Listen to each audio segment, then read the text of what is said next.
I submitted my resignation letter on a Tuesday morning. I placed it directly in Reginald's hands, not on his desk, not in his inbox, in his actual hands. He glanced at the envelope, raised one perfectly groomed eyebrow, and slid it under a stack of proposals, without breaking eye contact. "Something you'd like to discuss, Anita?" he asked, voice dripping with condescension. "It's all explained in the letter," I replied, maintaining the professional tone I'd practiced all weekend. Reginald nodded distractedly, already reaching for his ringing phone. "I'll get to it when I have time." That moment crystallized everything wrong with Evergreen Conservation Initiative. 6 years of dedication reduced to an inconvenience he'd address when he had time. 2 weeks passed. My notice period expired without acknowledgement. No exit interview scheduled. No mention of replacement. Nothing. I approached his office again, knocking twice before entering. Reginald sat bathed in the morning light, tapping at his keyboard. "Excuse me," I said. "Today marks 2 weeks since my resignation. I wanted to confirm my departure date." He leaned back, linking his fingers beneath his chin. "Let's be honest with each other, Anita. We both know this little performance is nothing but attention-seeking. Where exactly would you go?" Heat rushed to my face.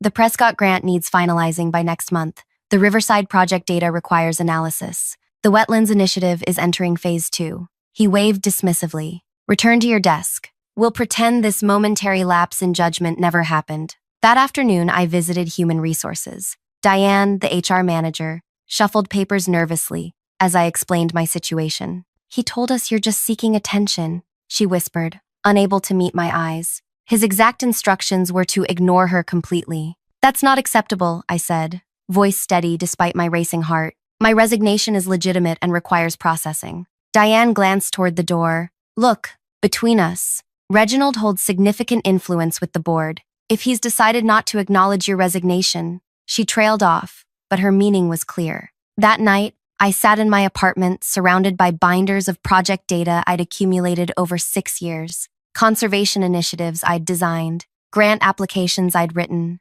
progress reports showing my unmistakable methodology, all bearing other people's names. So I made a decision. The next morning, I arrived at work 30 minutes early. I positioned my laptop, organized my desk, and began working with unnerving calm. Colleagues exchanged puzzled glances as days passed without comment from me about my ignored resignation. In meetings, Reginald continued his usual performance. "What about trying community engagement through local schools?" I suggested during our weekly strategy session. "That's impractical," Reginald dismissed immediately. 10 minutes later, he leaned forward. "I've been considering a grassroots approach, perhaps connecting with educational institutions to boost community involvement." As others nodded appreciatively, I simply typed notes, documenting every instance, with timestamp and attendees.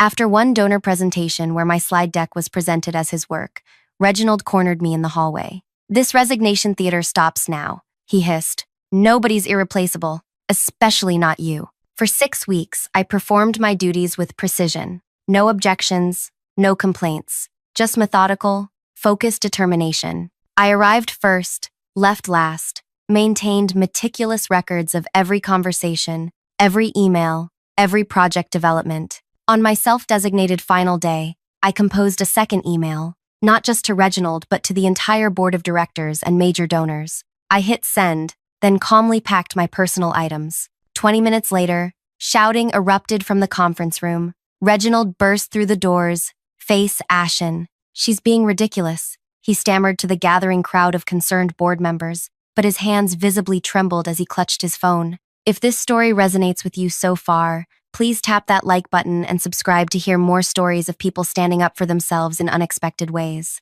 Your comments fuel these narratives. What would you have done in this situation? My name is Anita Mercer. Most people describe me as meticulous, patient, and reserved. I graduated with honors in environmental science and spent 2 years in field research before joining Evergreen Conservation Initiative. At 34, I'd built a reputation among actual conservationists as someone who translated complicated ecological concepts into actionable plans. What most didn't realize was how I'd been slowly disappearing within the organization I helped build. It started subtly during my second year. A suggestion mentioned privately to Reginald would resurface in his presentations. Small edits to methodology would appear in final reports without acknowledgement. By year 3, entire grant proposals I drafted were submitted with other names listed as authors. You're not a team player, Reginald explained during my 4th-year evaluation, where my promotion was denied despite exceeding all metrics. You focus too much on individual recognition rather than organizational success. The irony wasn't lost on me. The breaking point came 6 weeks before my resignation. The Lakeside Watershed Project, my most ambitious initiative, received national recognition. I watched from the audience as Reginald and Patricia, his protege, accepted the award for Innovative Methodology in Community-Based Conservation. That evening, at the celebration dinner, I overheard Patricia in the bathroom. Between us, she whispered to someone, Anita actually designed most of it, but she's terrible with presentation. Reginald says she's too analytical for leadership. I stood frozen in the stall, a strange calm settling over me. 6 years of diminishment crystallized into perfect clarity. I wasn't invisible because I lacked skill. I was invisible because my visibility threatened Reginald's carefully constructed narrative. The resignation letter took 3 drafts: professional, succinct, without emotion. 2 weeks' notice, effective immediately. I hand-delivered it the next day. When it became clear they intended to ignore my resignation, something shifted inside me. Not anger, something colder, more calculated. If they wouldn't acknowledge my departure, they would certainly notice my absence once I was gone. For those 6 weeks, I created the most comprehensive transition documentation possible, except I shared it with no one. I organized 6 years of institutional knowledge into detailed files. I recorded every instance where my work had been claimed by others. I compiled data showing the actual status of projects versus what was being reported to donors. Most crucially, I documented how Reginald had been systematically misrepresenting project outcomes to maintain funding streams. The Prescott grant claimed 80% completion when barely 40% of milestones had been met. The Riverside data showed declining water quality despite reports of improvement. The Wetlands Initiative Phase 1 had failed to establish baseline measurements, making Phase 2 evaluations meaningless.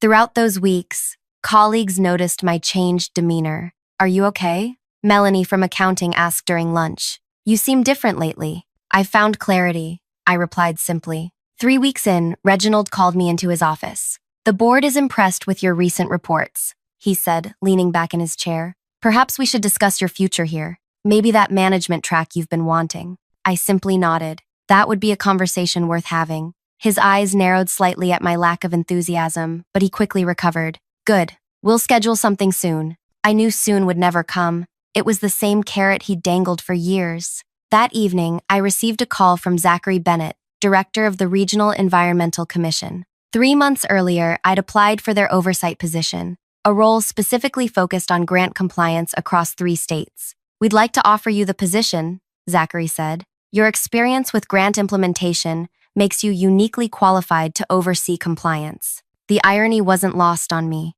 I accepted immediately. "When can you start?" he asked. "In exactly 3 weeks," I replied, my self-imposed final day. As my last day approached, tension built inside me like a gathering storm. Would my plan work? Would anyone actually read the email? Would it matter? The night before, I couldn't sleep. I sat at my kitchen table reviewing my documentation one last time. Everything was factual, unemotional, and damning in its precision. I wasn't making accusations. I was simply presenting reality. My final morning at Evergreen, I arrived early as usual. I completed my remaining tasks, sent my farewell email with all attachments, and began packing my desk. 20 minutes later, chaos erupted as board members rushed into the building for an emergency meeting. Through the glass walls of the conference room, I watched Reginald gesturing wildly, his typical composure shattered. Patricia approached my desk, eyes wide. "What did you do?" she whispered. I smiled genuinely for the first time in months.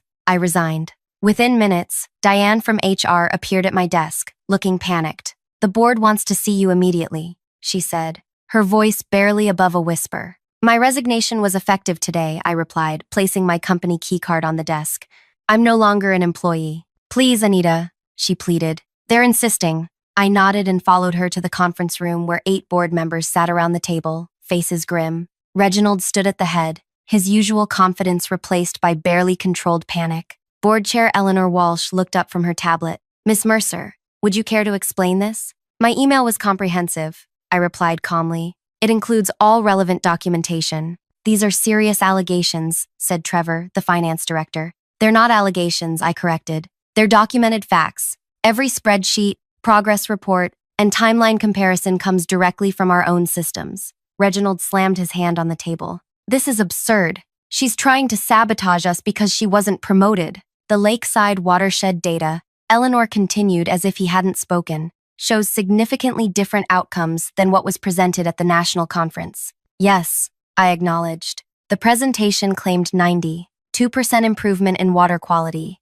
Actual measurements show 43%. That's within standard deviation parameters. Reginald interjected desperately. Eleanor's gaze remained fixed on me. And the Prescott grant? 3 months behind schedule with 4 unmet deliverables, despite reports to funders indicating completion. The room fell silent as board members scrolled through attachments on their devices. Each document was meticulously organized: original proposal, promised deliverables, actual status, and communication history showing repeated concerns raised and dismissed. Why didn't you bring this to our attention earlier? Trevor asked. I tilted my head slightly. I attempted to. 6 weeks ago, I submitted my resignation letter directly to Reginald, expecting a transition that would have included status updates on all projects. That letter was ignored. All eyes turned to Reginald, who had grown increasingly pale. I approached human resources, I continued. I was told Reginald had instructed them to ignore my resignation because I was just seeking attention.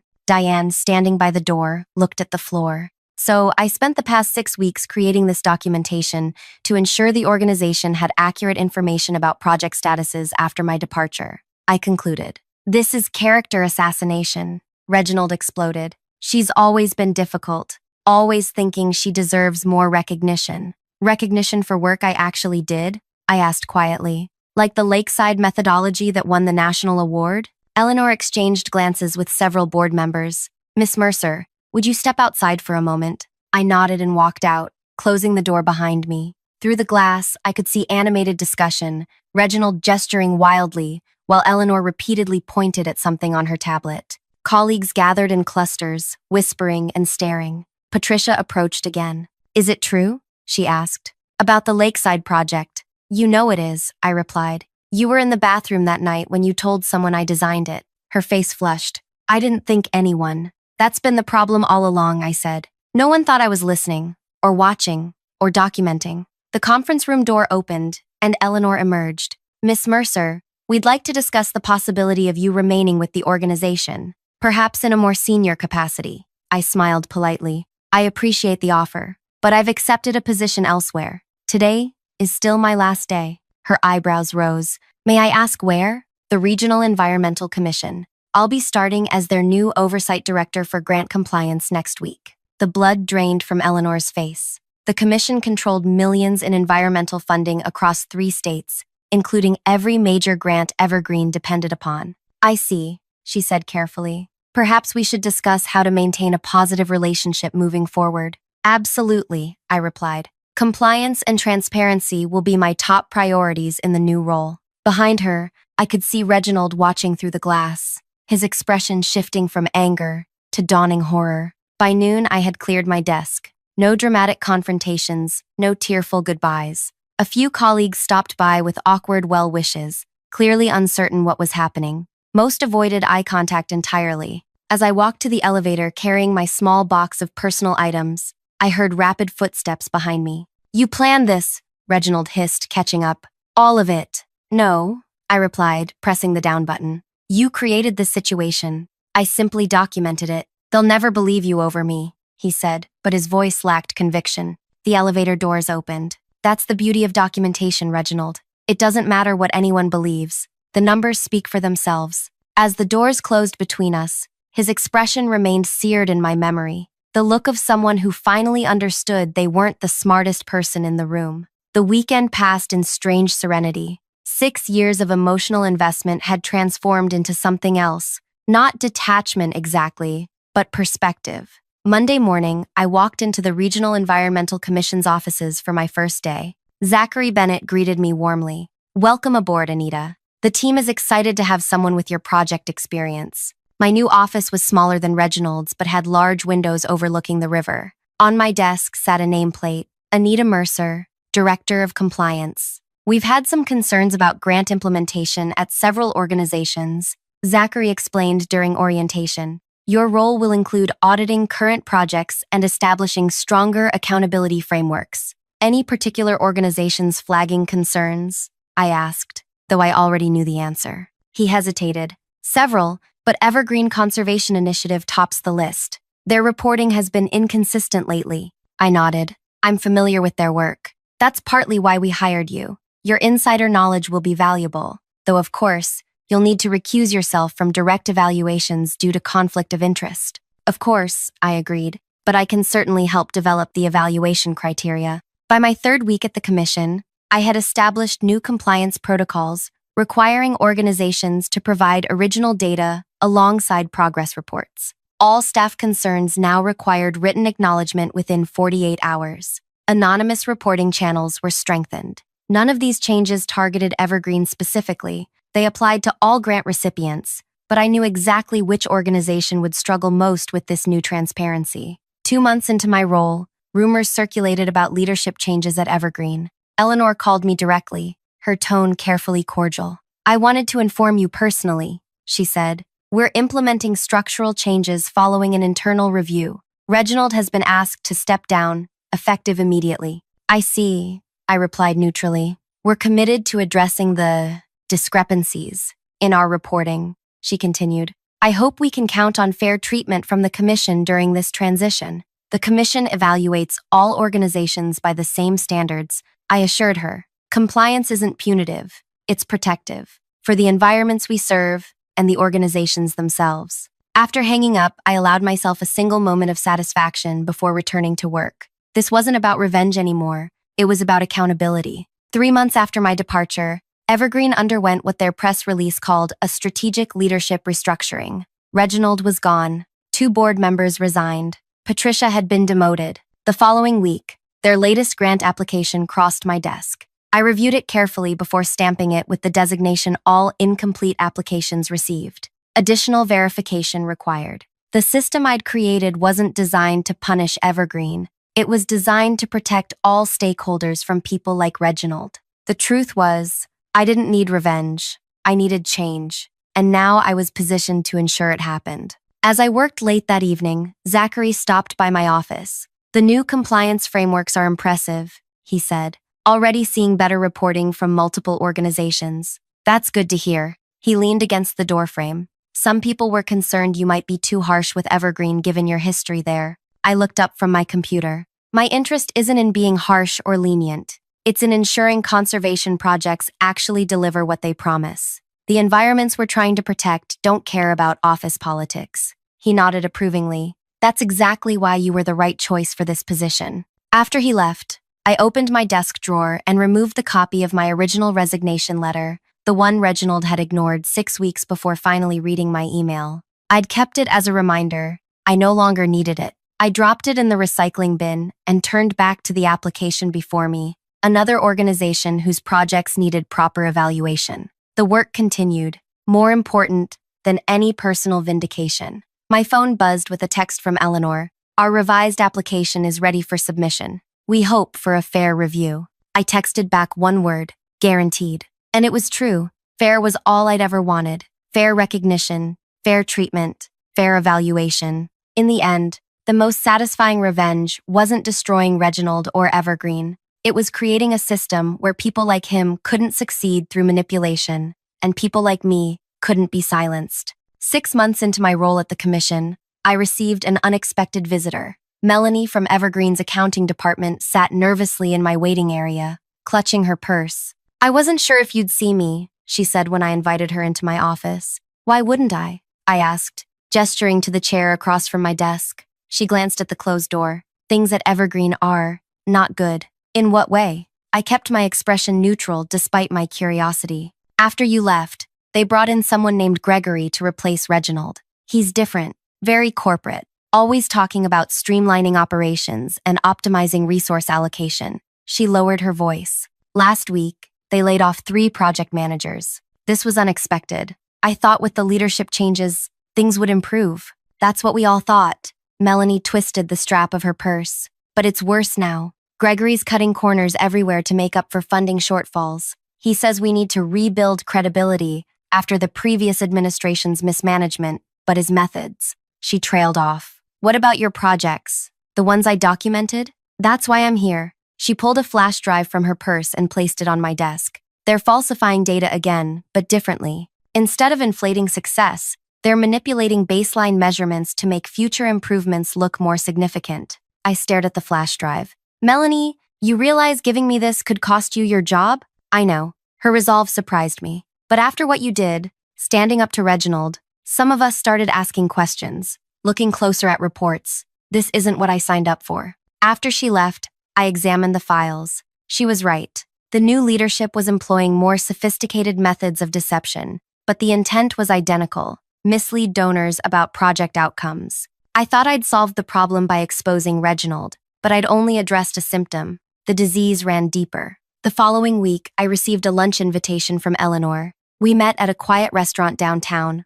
far from both our offices. I wanted to thank you personally, she said after we ordered. Your documentation forced necessary changes at Evergreen. I'm hearing those changes might not be for the better, I replied carefully. Her smile tightened. Growing pains. Gregory comes highly recommended from the corporate conservation sector. Is that what Evergreen is now? Corporate conservation? Eleanor sighed. The board feels we need to rebuild donor confidence. Gregory understands how to position our work appealingly, even if that positioning isn't entirely accurate. Her eyes narrowed. What exactly are you implying? I maintained eye contact. Just that accurate reporting was supposedly the reason for the leadership change. It would be unfortunate if that commitment wavered. The commission seems particularly stringent with our applications lately, she said, changing tactics. 3 additional verification requests in 2 months. All applications receive equal scrutiny, I replied. Of course, Eleanor nodded, unconvinced. You know, Gregory has connections at the state level. He's suggested bringing concerns about potential bias in the commission's evaluation process. The threat hung between us. I took a sip of water. That would certainly be his prerogative, I said finally. Just as it's the commission's prerogative to conduct random site audits of projects showing unusual data patterns. Eleanor's fork paused midway to her mouth. Site audits? A new initiative I've implemented. Teams conduct unannounced visits to verify reported conditions match reality. I smiled. Transparency works best when it goes both ways, don't you think? She didn't answer, but the message was received. Back at my office, I found Zachary waiting. Everything okay? You seem troubled. I closed the door. I need to discuss something sensitive. For the next hour, I explained my concerns about Evergreen's new direction, carefully avoiding mentioning Melanie or the flash drive. Instead, I presented it as patterns my department had identified through routine analysis. Zachary listened intently. If you're right, this goes beyond one organization. It could indicate systemic problems in how conservation outcomes are measured and reported. Exactly, I agreed. Which is why I'd like to propose something broader than individual organization audits. Over the next 2 weeks, I developed a comprehensive reform proposal, the Conservation Accountability Initiative. Rather than targeting specific organizations, it would establish new industry standards for transparent reporting, including standardized measurement protocols, independent verification requirements, and protection for staff raising compliance concerns. This is ambitious, Zachary said, reviewing my proposal. Implementation would affect every organization in our jurisdiction. That's the point, I explained. Targeting individual organizations creates defensiveness. Industry-wide standards create a level playing field. He studied me carefully. Some might see this as overreach. Others might see it as necessary evolution, I countered. These are public funds being allocated based on promised environmental outcomes. Shouldn't we ensure those promises are kept? After considerable debate, the Commission approved a pilot program. Organizations could voluntarily adopt the new standards for 1 grant cycle, with incentives for early adoption. The day after the announcement, Gregory himself appeared at my office without an appointment. The Conservation Accountability Initiative, he said, not bothering with pleasantries. Quite the power grab. I see it as power distribution, I replied, putting more verification capability in the hands of communities affected by these projects. He smiled without warmth. Eleanor mentioned your lunch. She thought you might be targeting Evergreen specifically, but I assured her you wouldn't be so unprofessional. The initiative applies equally to all organizations. Indeed, he leaned forward. But we both know its origins, don't we? A disgruntled former employee using her new position to settle scores. I met his gaze steadily. The initiative was unanimously approved by the commission board based on its merits. Nothing in it specifically disadvantages Evergreen unless accuracy itself is considered a disadvantage. He chuckled. You're good. I see why Reginald found you threatening. He stood to leave. Evergreen won't be participating in your voluntary pilot. We'll wait until the kinks are worked out. After he left, I received an email from Zachary. The state environmental secretary, a close friend of Gregory's, had expressed concerns about the commission's new initiative. Political pressure was mounting. I had miscalculated. By creating a program that could genuinely improve industry practices, I'd made powerful enemies beyond Evergreen. Organizations comfortable with the status quo were aligning against change. That night, I sat in my apartment surrounded by files, feeling an uncomfortable sense of déjà vu. Had I simply traded one unwinnable battle for another? My phone rang, an unfamiliar number. Is this Anita Mercer? A woman's voice asked. Speaking. My name is Josephine Winters. I'm a reporter with the Regional Chronicle. I'm working on a story about transparency in environmental grant funding and heard about your accountability initiative. Would you be willing to discuss it? I hesitated. Any comment would need clearance from our communications department. Of course, she said. But off the record, I'm particularly interested in how organizations might be manipulating baseline data to exaggerate project outcomes. A source suggested you might have insights. My heart raced. This wasn't a coincidence. Either Melanie had approached the press, or someone else had. Either way, this was the moment where I chose my path. I can't comment on specific organizations, I said carefully. But hypothetically speaking, baseline manipulation is unfortunately common and difficult to detect without site verification, which is why your initiative includes unannounced site visits, among other safeguards. Interesting. She paused. I understand there's resistance to these measures. Any comment on that? Innovation often faces resistance, I said, especially when it challenges established patterns. After hanging up, I sat motionless, thinking. Josephine was clearly working with inside information. But what was her angle? Was this a trap set by Gregory, or an opportunity? The next morning, Zachary called me into his office. The Secretary of Environmental Affairs wants us to pause the accountability initiative for review. On what grounds? Concerns about undue regulatory burden on organizations. He looked troubled. There's pressure, Anita. Significant pressure. So we're abandoning it? I didn't say that. He closed his office door. But we need to be strategic. The commission exists within a political ecosystem. I understood his position. What if we had public support? Would that change the equation? He raised an eyebrow. Possibly. But conservation policy rarely generates public passion. Unless there's a scandal, I suggested. Zachary's expression grew cautious. Tread carefully, Anita. Very carefully. 2 days later, the Regional Chronicle published its front-page investigation. Numbers game. How conservation organizations manipulate data to secure millions in public funding. The article didn't mention Evergreen by name, but it detailed precisely the pattern of baseline manipulation Melanie had documented. It quoted anonymous sources from multiple organizations describing similar tactics. It highlighted the Commission's accountability initiative as a potential solution facing political resistance. By noon, my phone wouldn't stop ringing. Environmental advocates, other journalists, even 2 state representatives wanted statements.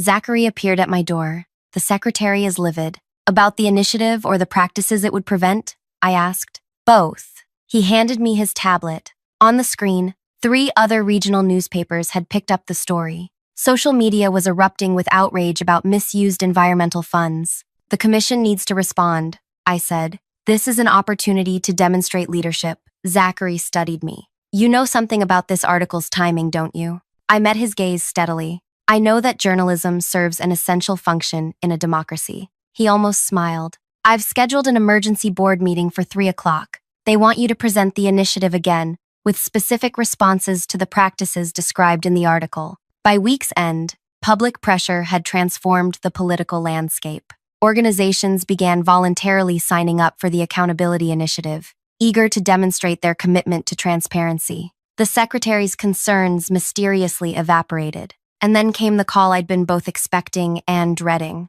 We'd like to discuss Evergreen's participation in the initiative, Eleanor said, her voice tight. Of course, I replied. The Commission welcomes all organizations committed to transparent reporting. Gregory has decided to pursue other opportunities, she continued. The board feels Evergreen needs leadership more aligned with current industry best practices. I said nothing, waiting. We'd like to discuss the possibility of you returning, she finally said, as executive director. And there it was, the revenge fantasy I'd never actually had, the triumphant return, the professional vindication, the complete circle. I'm honored by the offer, I said carefully, but my work at the Commission isn't finished. The salary would be substantially increased from your previous position, she pressed, and you'd have complete authority to implement whatever accountability measures you deem appropriate. It's not about the position or compensation, Eleanor. It's about creating systemic change. One organization reforming isn't enough. After we hung up,